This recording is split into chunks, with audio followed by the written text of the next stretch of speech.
As traballadoras da residencia Domus Bi Ribadumia dan un paso adiante para protestar polas súas condicións laborais. Cansas de que nos intenten chantajear, de que nos manipulen e de que nos menosprecien e de que nos rouben, porque estános roubando, ano tras ano estános roubando a compensación de festivos. E isto é unha loita de fondo, é unha loita que levamos moitos anos e ignóranos. E agora que coa negociación de convenio están ignorándonos outra vez. Entonces estamos cansas de estar traballando por 4 miserables duros. Hoxe celebraron a primeira movilización ás portas do centro. Acusan a empresa de manter case todos os salarios por debaixo do mínimo interprofesional e denuncian outros incumprimentos no referente aos horarios.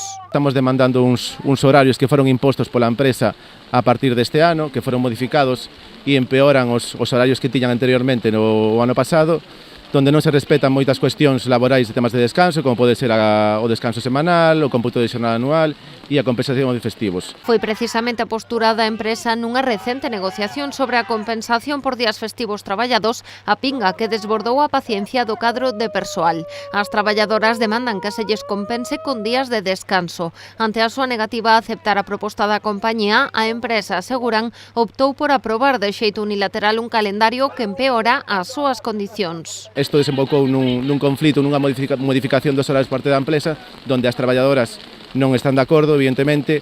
Primeiro puxemos unha denuncia colectiva no xulgado social e ao mesmo tempo vamos a empezar movilizacións coa de hoxe para intentar remediar este problema e que a empresa se sente a negociar estes horarios, uns horarios xustos, con un descanso semanal debido, con unha compensación de festivos que afecte a toda a plantilla e non ter que recurrir constantemente ao xulgado. A de hoxe foi a primeira concentración, pero aseguran que haberá máis. Mesmo non desbotan a posibilidade dunha convocatoria de folga. Ademais, piden ás familias dos residentes que apoien as súas reclamacións.